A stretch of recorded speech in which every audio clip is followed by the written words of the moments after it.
A paz do Senhor Jesus, aqui quem fala é o pastor Fabrício. Vamos dar início a mais um estudo nessa manhã. Que Deus ele venha estar conformando essa palavra ao teu coração, que Deus venha estar te doutrinando, te ensinando, porque é necessário que a cada dia nós venhamos tomar posse da palavra de Deus, para que nós possamos ganhar sabedoria para a nossa salvação. É tempo que Deus está fazendo a sua palavra fazer efeito sobre a terra. Nós estamos vivendo dias em que necessário é que nós venhamos depender mais do Senhor, necessário é que nós venhamos enxergar mais os cumprimentos da palavra de Deus que está ocorrendo ao nosso derredor e está tomando posse também daquilo que é a palavra de Deus que nos faz como escudo diante de nós, para que nós não venhamos ser enganados, mas que nós possamos ser aptos a cada dia a estar entendendo a voz do bom pastor, para que nós não venhamos estar sendo guiados ou enganados pelo adversário que entra muitas das vezes à frente do povo de Deus, como fala em 2 Coríntios 4:4, que o Deus desse século, ele cega o entendimento dos incrédulos. Aprendendo isso, nós sabemos que a palavra de Deus ela vem pelo ver e o ouvir da palavra de Deus, a fé. Então a nossa fé ela é firmada e acrescentada, ela cresce a cada dia conforme o nosso conhecimento e a nossa experiência com o Senhor Deus. Então é necessário que nós venhamos a cada dia estar ouvindo o que Deus tem para nos direcionar, para que nós não venhamos perecer na nossa caminhada. Então, hoje nós vamos estar indo para a lição 7, que o título é O povo de Deus deve separar-se do mal. Isso é uma evidência e é claro. Então, novamente, lição 7, o povo de Deus deve separar-se do mal. É uma lição, eu já te convido a ficar comigo até o final desta lição. Eu tenho certeza que você vai aprender algo que vai estar direcionando a sua vida espiritual e está te ensinando algo novo nesta manhã, nesse dia de hoje, para que você possa estar a cada dia se adaptando com a mente firmada nas coisas do Senhor, renovando a sua consciência a cada dia, refigurando a cada dia a sua consciência com as coisas do Senhor, com uma visão vertical, olhando para os céus, para que nós possamos ter esperança daquilo que é a maior promessa para a igreja, que é o arrebatamento e a salvação das nossas almas. O texto áureo, ele se encontra em 2 Coríntios 6,17, que diz assim: pelo que sai do meio deles, e apartai-vos, diz o Senhor, e não toqueis nada imundo, e eu vos receberei. Verdade prática: o mundanismo na igreja corrompe os bons costumes e extingue a santidade. Ponto central da lição de hoje, que nós vamos estudar: a comunhão plena com Deus exige santidade. Objetivo geral: compreender que o relacionamento harmonioso com Deus exige a separação do pecado e do mundanismo. Aprendendo nós que não é por força nem por violência. A palavra de Deus, conforme ela vai alojando ao teu coração e te dando entendimento sobre as coisas do reino de Deus, o Espírito Santo de Deus vai conformando essas palavras ao teu coração, de forma que vai sendo arrancado todo o fardo pesado dos teus ombros, e que venha estar a cada dia se adaptando e ficando somente aquilo que é bom e que traz paz ao nosso coração. De início, quando nós ouvimos ou até mesmo enxergamos com os nossos olhos sem ter experiências do Evangelho, achamos que é impossível, difícil e ruim de estar servindo ao Senhor, por causa dos pratos oferecidos pelo adversário da nossa alma. Mas, conforme nós vamos vivendo, o Espírito Santo de Deus vai colocando em nós uma paz, uma alegria que o mundo ela não pode estar colocando em nós. Vale a pena a gente ser fiel, convencidos a cada dia, tendo uma proximidade com Deus e entendendo que o que é o veneno contra esse remédio para as nossas almas, que é Jesus, é o mundanismo. São as coisas deste mundo, aquilo que vem para estar corrompendo os bons costumes, as más conversações, as más companhias, as pessoas que não têm a mesma visão que temos em relação ao reino de Deus. Que nós não venhamos estar tomando a palavra de Deus de forma sem entendimento para que nós venhamos estar perecendo, mas que nós venhamos estar a cada dia nos edificando e sabendo até que ponto nós podemos ir. Conforme nós for lendo esse estudo, você vai entendendo qual que são os preceitos que Deus tem para o teu povo de ser apartado e a forma mais clara que nós possamos aprender nesse dia de hoje, de como nós estamos afastando daquilo que é pernicioso à nossa vida cristã, aquilo que é perigoso em relação à nossa caminhada com Cristo. Então, que nesta manhã o Espírito Santo de Deus venha estar confortando essa palavra ao teu coração e que você venha ter prazer de estar a cada dia caminhando com o Senhor. Lembrando nós que é necessário que nós venhamos constantemente estar recebendo da parte de Deus uma injeção, uma dosagem da sua palavra para que nós possamos estar nos alinhando, fortalecendo nos caminhos do Senhor. Amém? Então, a leitura bíblica em classe está em Esdras, capítulo 2, do 59 ao 62, Esdras, capítulo 4, do 2 ao 3, e Esdras, capítulo 6, do 2 ao 4. Tome a sua Bíblia, pausa o seu vídeo e vamos estar lendo a palavra de Deus. Amém? Então, Esdras, capítulo 2, dos 59 ao 62, que diz assim: Também estes subiram de Tel-Melá, Tel-Hassá, Querube, Ada e Imer, porém não puderam provar que suas famílias e a sua linhagem eram de Israel. Os filhos de Delaías e os filhos de Tobias, os filhos de Necoda, 652. Também dos filhos dos sacerdotes, os filhos de Abaías, os filhos de Cós, os filhos de Barzilai, que se casara com uma das filhas de Barzilai, o gileadita, e que foi chamado do nome dele.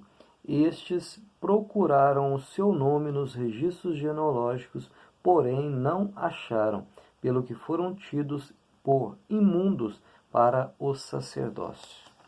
Agora, Esdras capítulo 4, do 2 ao 3, que diz assim: Chegaram-se a Zorobabel e aos cabeças de famílias e lhe disseram: Dai-nos a edificar convosco, porque como vos buscaremos o vosso Deus, como também já lhe sacrificamos desde os dias de Esar-Hadom, rei da Síria, que nos fez subir para aqui. Porém Zorobabel, Jesua e os outros cabeças de famílias lhe responderam: Nada tendes convosco, nada edificarão da casa do nosso Deus. Nós mesmos sozinhos a edificaremos ao Senhor, Deus de Israel, como nos ordenou Ciro, rei da Pérsia. Agora, capítulo 6, do 2 ao 4. Diz assim: Em Equimetá, na fortaleza que está na província da Média, se achou um rolo e nele estava escrito um memorial que dizia assim: O rei, no seu primeiro ano, baixou o seguinte decreto: com respeito à casa de Deus em Jerusalém, deve ela edificar-se para ser um lugar em que se ofereçam sacrifícios. Seus fundamentos serão firmes, a sua altura de 60 côvados e a sua largura de 60 côvados, com 3 carreiras de grandes pedras e uma de madeira nova. Glória a Deus. Então, essa leitura bíblica em classe, ela vem nos ensinar do estudo que nós vamos estar abordando nesse dia de hoje. Então, aqui está falando sobre o povo que estava cativo por 70 anos na Babilônia, e debaixo de um decreto eles receberam carta do rei Ciro para retornar para Jerusalém, para a sua terra, estarem fora, está saindo debaixo da autoridade da Babilônia, mas retornar novamente a Jerusalém e está reconstruindo o templo para adoração e está restaurando as suas vidas de doutrina diante do Senhor, com as leis que estavam constadas ali, com as leis de Moisés. Então aquele povo estava sendo preparado para retornar, mas só que teve, a mando de Deus, uma separação. Então, somente retornaria e somente estaria construindo aquele templo para estar oferecendo holocausto para Deus e estar voltados novamente para o cultuar ao Senhor, somente aqueles que tivessem provado que eram da linhagem dos verdadeiros israelitas. Isso aqui é para a gente começar a entender. Então vamos mais adiante. Então vamos para a introdução da lição. Aqui, ó, nesta lição iremos estudar os preparativos que os judeus fizeram para pôr os alicerces da nova forma de vida que eles iniciaram em Jerusalém depois dos anos no cativeiro em Babilônia. Então, nós aprendemos que havia uma reconstrução do templo e também havia uma reconstrução interna, uma reconstrução de valores. Estava ocorrendo uma construção externa, uma construção de um templo para adoração, mas estava também instituindo Deus uma reconstrução interna. Reconstrução interna é essa de valores respaldados nas leis e nos estatutos que Deus deixara outrora para que o seu povo no Antigo Testamento pudessem seguir. Uma listagem, uma doutrina deixada pelo Senhor Deus. Lá no capítulo, no tópico 1, diz assim: somente os judeus retornariam a Judá. Agora nós vamos entender porque somente os judeus retornariam a Judá. Aqui, ó, para uma pessoa ser considerada apta para fazer parte do grupo que iria transferir-se para Jerusalém na primeira triagem, foram excluídas 652 pessoas. Então, nós aprendemos que ali havia uma mixigenação muito grande de pessoas, de povos, onde o povo de Deus ali acabou se envolvendo e se relacionando com outros povos. E esses outros povos se tornaram outras linhas de pensamentos e de adoração a deuses estranhos. Eram povos que não tinham uma ideologia formada em relação à adoração ao Senhor Deus. Eles até conheciam e tinham até um certo temor de Deus, mas só que eles misturavam adoração a Deus com deuses estranhos, deuses pagãos. Então, isso aí foi uma das formas que Deus colocou como estatuto para que não viesse estar se misturando. Não era uma questão racista, mas sim uma questão de estatutos diante do Senhor. Por quê? Porque outrora, quando o povo que estava no Egito, houve também uma grande mixigenação de pessoas. Pessoas que entraram no meio do povo de Israel, que foram para o deserto, e muitos ali eram povo do Egito, pessoas de outras raças que acabaram se infiltrando, lógico, deixados ali irem com o povo de Deus, foram permitidos, mas só que foi esse povo que fez a corrupção do povo no deserto. Por quê? Porque não estavam firmados com aprendizados firmes sobre a fé no Deus único e verdadeiro, o Deus de Israel. Eles criam e apoiavam a outros deuses, idolatria, E Deus, ele não suporta a idolatria, ele não suporta esta adoração a deuses estranhos, estátuas feitas por mãos humanas. Então, nós devemos entender que deve sim haver uma separação. Nem tudo que diz o nome do Senhor quer dizer que é uma verdadeira religião ao Senhor. Relembrando que religião significa religar o homem a Deus. Então a história de Israel registrava o quê? Uma amarga experiência com esse povo nesse sentido. E da onde que eu tiro isso? Números 11:4, que diz assim, ó: E o vulgo que estava no meio deles veio a ter grande desejo, pelo que os filhos de Israel tornaram a chorar e disseram: Quem nos dará carne a comer? Então, esse vulgo no meio do povo de Israel era o povo que não era israelita, mas que estava ali criando confusão no meio do povo, com murmuração, porque não estava firmado no mesmo propósito. Então, nós devemos entender que estreita é a porta e apertado é o caminho.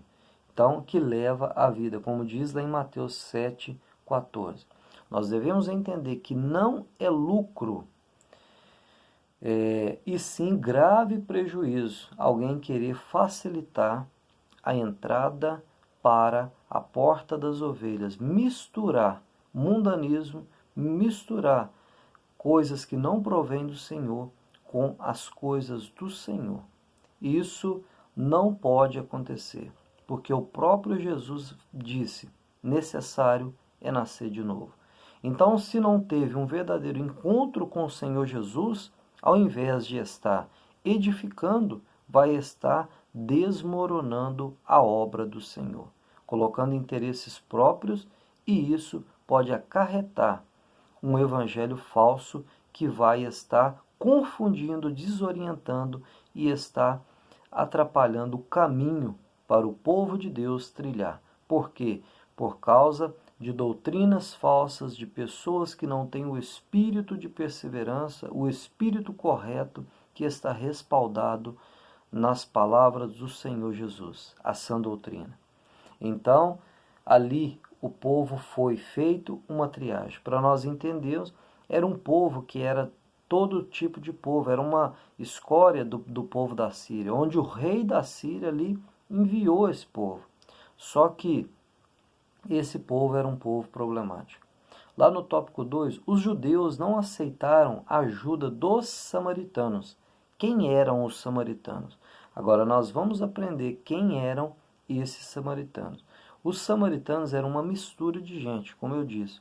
Era um mix de muitas pessoas, a maioria de origem o quê? Pagã, que não conhecia o verdadeiro Deus.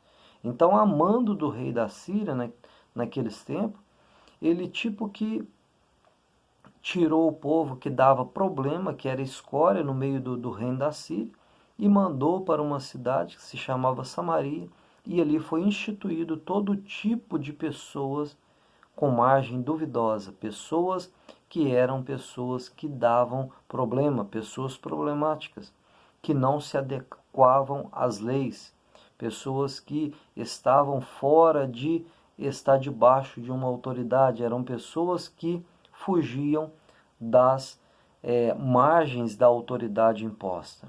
Então ali foi constituído o quê? Esta nação de Samaria.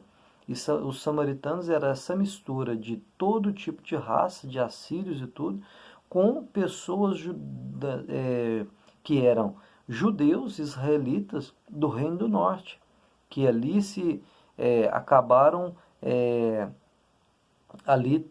casando aquele povo e instituindo outras raças ali no meio.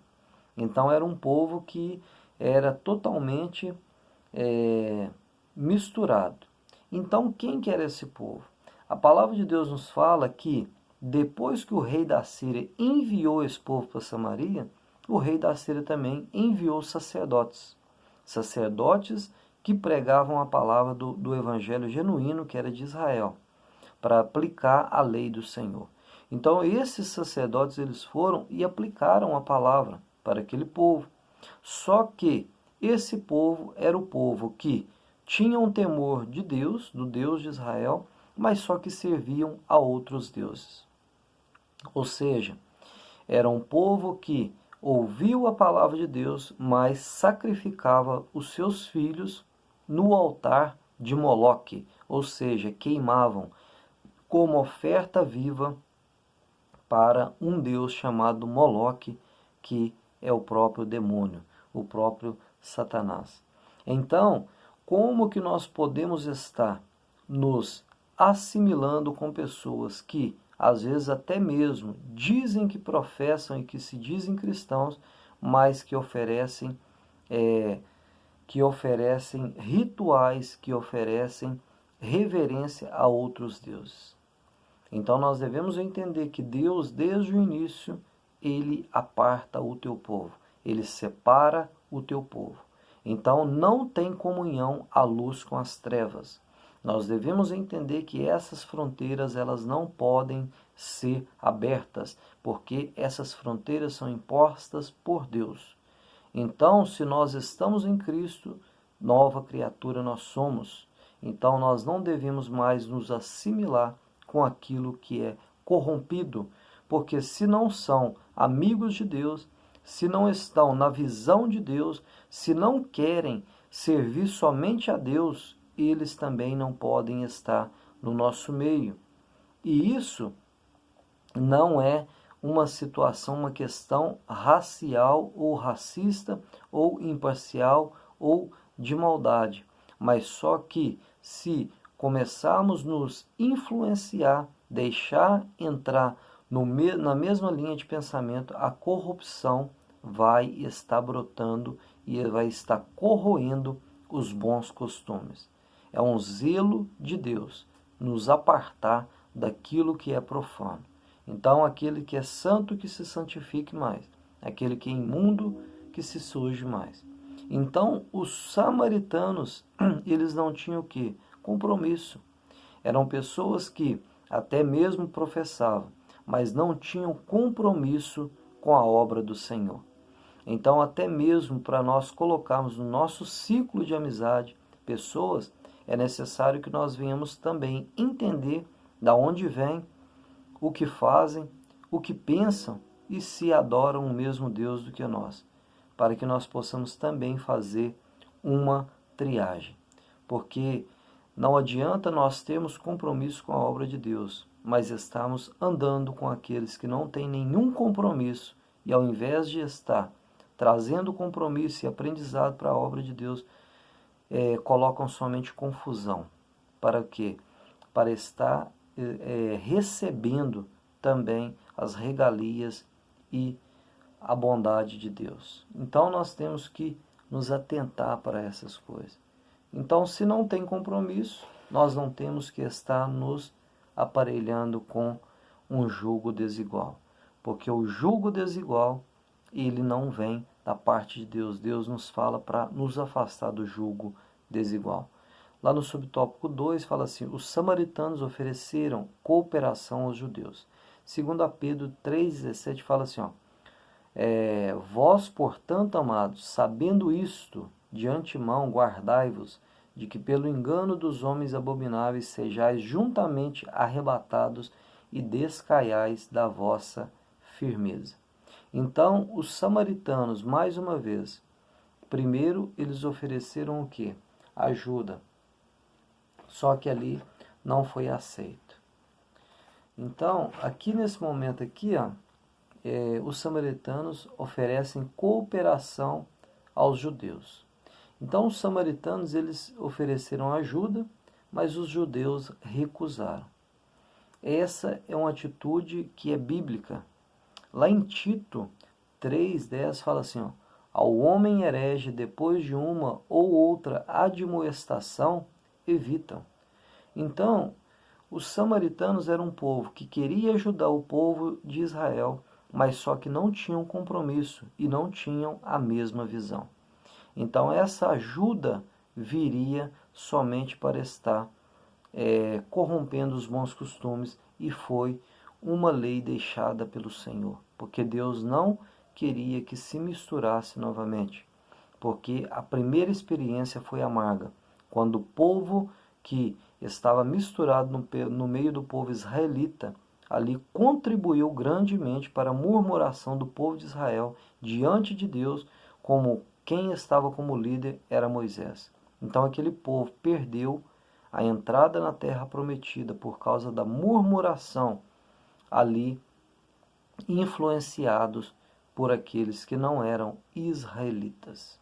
Então nós devemos entender que a ajuda que vem externa de pessoas que não têm compromisso, elas não vão estar edificando e não vão estar trazendo lucro nenhum, mas vai trazer somente conformação de um evangelho que está sem doutrina e que não exige uma transformação de vida. E Jesus fala, necessário é nascer de novo. Jesus nos diz que nós somos luz, e a luz não se dá bem com trevas. Nós somos sal da terra, então nós viemos para ser diferentes. Lá no tópico 3, os samaritanos procuraram aparentar-se com os judeus. Este assunto é tão assim complexo em relação a casamento entre o povo judeu e o povo pagão, que foi separado até mesmo para fazer uma lição e fazer um novo estudo que vai ser na lição 12. Então nós devemos entender que esse também é um ponto principal que traz muito problema, o se relacionar em casamentos de pessoas que professam a fé cristã com aqueles que não aceitaram o Senhor Jesus, né? Aqueles que ainda não se estabeleceram, não tiveram um encontro genuíno com o Senhor Jesus. Então, isso são meios de estar nos afastando dos caminhos do Senhor. Que não venhamos estar caindo nessas dificuldades, né? Porque muitos têm perecido e caído da fé por causa de se relacionar com aqueles que não são da mesma linhagem de pensamento, ou seja, cristãos. Tópico 4, os samaritanos tornaram-se inimigos dos judeus. Quando os judeus chegaram, os samaritanos encheram-se de inveja. Então aqui nós vamos aprender a seguinte coisa, aqui ó, que no início eles ofereceram ajuda, o povo de Israel falou, não, nós não queremos a tua ajuda.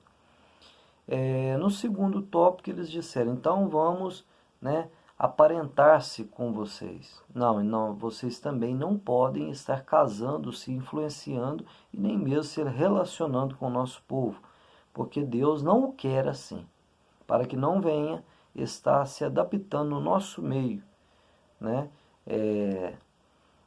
outras adorações, para estar corrompendo, porque amando de Deus é necessário que o povo dele venha a ser separado. Então, de última instância, os samaritanos falaram, então, já que vocês não querem nenhum relacionamento conosco, então nós vamos nos tornar inimigos de vós. Então o comentarista deixa bem claro que os israelitas não se fizeram inimigos dos samaritanos, mas os samaritanos se fizeram inimigos. Por quê? Porque invejavam o povo de Israel. Por quê? Porque quando os samaritanos que já estavam implantados naquela terra, que era ali onde que seria construído o templo novamente, que era Jerusalém, aquele povo já estava ali, enquanto o povo de Israel estava no cativeiro. Então, a mando do rei Ciro, e debaixo da autoridade primeiramente de Deus, Deus fala, não, então vocês retornam para o lugar que é de vocês. Então eles começam a retornar para o lugar que era deles, só que o povo samaritano tinha uma certa força, uma certa influência naquele lugar. Então o povo samaritano queria o quê? Se estar relacionando, para querer o quê? Estar aproveitando as regalias daquele povo, do status daquele povo, de ser conduzido por um Deus que estava ali erguendo novamente um templo grandioso para adoração ao Deus de Israel. Então, ali Deus não permite. Então, por inveja, eles passam a ser inimigos de Israel. Então, nós aprendemos uma coisa também, que quando nós somos diferentes, quando nós não temos a visão de pessoas do mundo, que nós nos apartamos, que nós falamos a verdade e queremos andar na verdade, não é nós que fazemos inimigos, mas as pessoas se tornam inimigas porque querem que nós venhamos entendê-las e estar acoitando o erro, passando a mão sobre o erro delas. Mas não é assim as coisas. Nós devemos entender que para constituir inimigos só basta nós pregarmos o Evangelho e a verdade. Nós não fazemos inimigos. Os próprios inimigos se criam porque a visão deles ainda estão conturbadas. O adversário ele trabalha nos pontos que são os pontos de falta de entendimento das pessoas.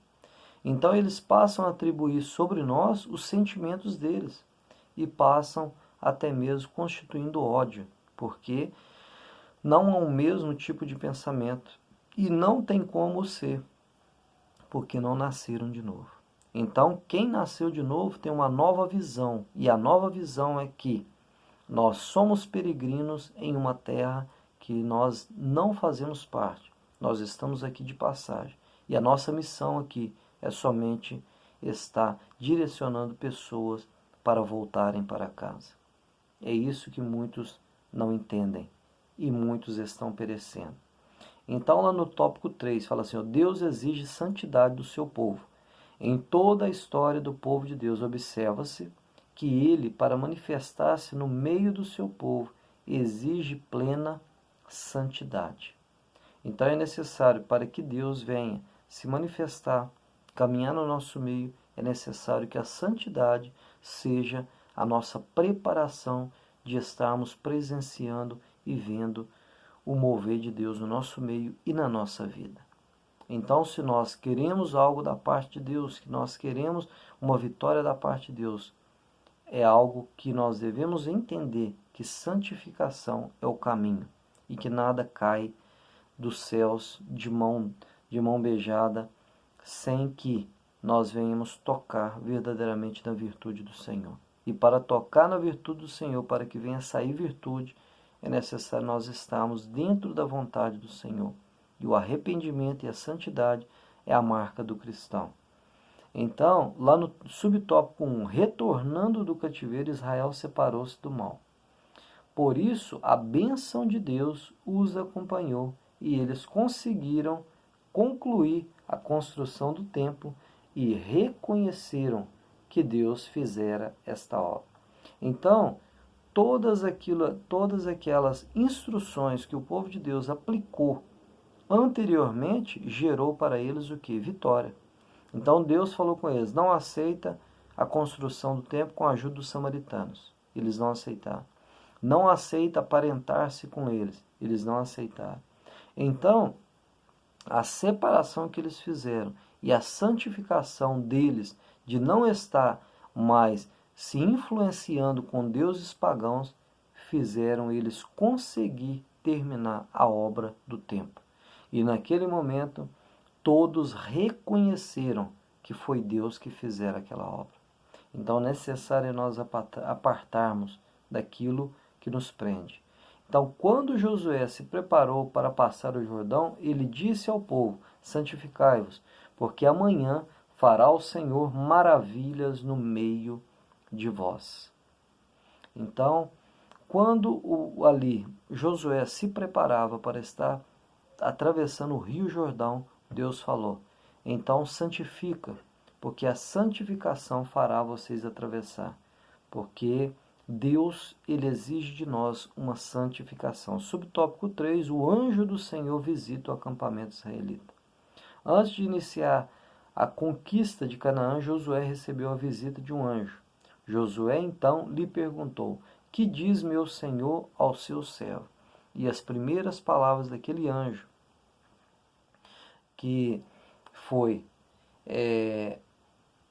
tira as sandálias dos vossos pés, porque o lugar que tu pisa é terra santa. Ou seja, a terra que ali antes era uma terra duvidosa de pessoas pagãs, ali naquele momento era a Terra Santa. Por quê? Porque o propósito de Deus estava se completando naquele lugar através do povo de Deus. Então nós devemos entender que quando nós professamos a Cristo e nós caminhamos com o Senhor, tudo aquilo que nós apossamos, caminhamos e os lugares que nós pisamos vai se tornando santo, porque a presença de Deus caminha com o povo de Deus. Onde a igreja do Senhor está, o Senhor também o está. Isso é bíblico. Então, ali foram as palavras santificação, santidade, as primeiras palavras do Senhor. Santificação. No subtópico 4 fala assim: Israel é derrotado pela pequena cidade de Ai. Quando Josué, com o rosto em terra, perguntou ao Senhor o porquê daquela derrota, o Senhor respondeu: santificai-vos para amanhã. Anátema a Cã, Israel estava no caminho certo, mas Acã era errado. O que Deus estava falando com eles? Vocês estavam totalmente certos, mas no meio de vós existe um que está errado. Então, nós devemos aprender algo, que nós não devemos caminhar nos caminhos errados, incorretos de outras pessoas. Nós estamos professando as mesmas coisas, está nos influenciando, está vivendo, caminhando junto com pessoas que não têm o mesmo pensamento que nós. Nós podemos, de forma esporádica, a curto prazo, de forma bem ligeira, talvez um evento, algo que seja parecido, a gente está indo, sentando, conversando, porque Jesus também sentava no meio dos pecadores. Mas só que Jesus tinha algo diferente. Jesus era diferente deles. Todos identificavam que Jesus era diferente. Ele sentava, mas Jesus era diferente.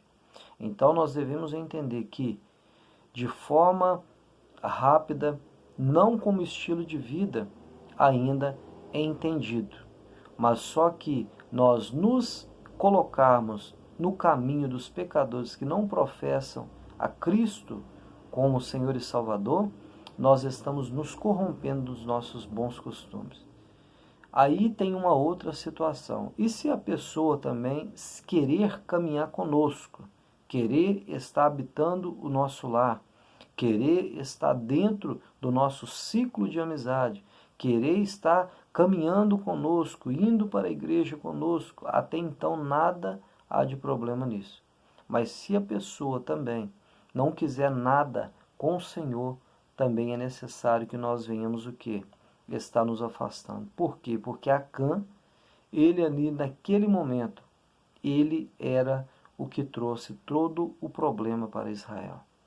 Então, uma batata podre no meio das outras pode estar estragando todas as outras. Então, nós devemos entender que nós não podemos estar nos adaptando a um jugo desigual e nem colocando pessoas incorretas no nosso ciclo de amizade. Então, até mesmo as pessoas que você se relaciona pode te influenciar a ser mais santo ou te influenciar por caminhos tortuosos. Porque ao invés, talvez, de você estar pregando para ela vai estar pregando para você. E o nada a ver vai começar a abundar na sua vida. E isso é um risco que pode te arrastar totalmente para os caminhos deles. Então, essa palavra ela é muito forte. Então, lá no tópico 5, fala assim, devemos manter uma vida de separação do mal. Subtópico 1, os judeus mantiveram-se separados dos samaritanos. Se tivessem aberto a porta para uma união com os samaritanos, estes provavelmente ter-se-iam mostrado afáveis e pacíficos no início. De início seriam doces, mas depois se tornariam amargos, porque os samaritanos, eles são difíceis de serem lidados. Os samaritanos eram aqueles que perseguiam Jesus, que perseguiam o povo de Israel. Os samaritanos são aqueles que eles não tiveram um encontro com Cristo, então eles vão trazer problema. Nós devemos entender que aqueles que não têm a mesma linhagem de pensamento, não vale a pena você estar se aparelhando a cada dia, porque senão vai te dar problema, vai trazer problema para a sua vida espiritual. Sobre o tópico 2, a Bíblia mostra exemplos de servos de Deus que duvidaram se valia a pena manter a linhagem de separação do mal. Lá no Salmo 73, Asaf foi e disse diante do Senhor: Senhor, eu lavo as minhas mãos de inocência, tenho guardado os preceitos do Senhor, mas de que isso tem valido? Aí, lá no Salmo 73 mesmo, ele diz assim: mas só que eu recebi esse entendimento até que entrei no santuário de Deus. Então, nós devemos entender que dentro da casa do Senhor, no santuário de Deus, dentro da vontade de Deus, a palavra de Deus nos mostra que o caminho correto é servir a Deus. Outro também foi Malaquias, que o povo ali estava dizendo: é inútil servir ao Senhor, porque nós estamos servindo e eles prosperam. Só que ali foi dito: há um memorial escrito diante de Deus, daqueles que fazem o bem. Ou seja, sabe o que Deus estava falando com aquele povo?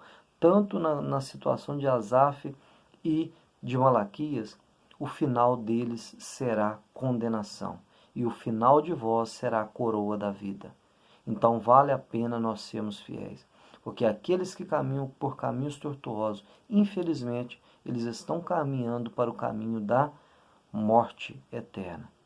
E aqueles que caminham corretos diante de Deus estão caminhando para a salvação eterna. Então é necessário que nós venhamos nos guardar, resguardar, para que não venha ser perdido as palavras boas do Senhor e serem perdidas por achismos de pessoas que não querem nada com o Senhor. Lá no subtópico 3, devemos viver conforme a vontade do Senhor. Esta é a vontade de Deus, a vossa santificação. 4. Bênçãos acompanham os que vivem conforme a vontade de Deus. Então nós devemos entender uma palavra que é muito forte. Necessário é nascer de novo, buscar em primeiro lugar o reino de Deus, que as outras coisas vos serão acrescentadas. Quando nós estamos no centro da vontade do Senhor, nós não precisamos correr atrás das bênçãos, mas é as bênçãos que correm atrás de nós. Nós somos abençoados pela nossa obediência àquele que pode todas as coisas. Então, em Cristo, nós podemos todas as coisas. Então, necessário é uma coisa só: nos achegarmos mais a Deus, estarmos dentro da vontade de Deus, e nós seremos abençoados. Nós seremos a cada dia abençoados, e nós receberemos de Deus uma paz e uma alegria que, fora desses padrões, nós não vamos provar, e vamos até mesmo cair em descrédito com a palavra de Deus, porque o nosso coração endurecido não tem ainda se dobrado para Deus totalmente. Isso é a palavra que cai como a parábola do semeador. Então é necessário que o nosso coração venha se fazer a cada dia terra fértil para a palavra do Senhor, para que nós possamos ser abençoados. Fica na paz do Senhor Jesus. Esse é o nosso estudo de hoje. Que Deus venha te abençoar poderosamente, em nome de Jesus.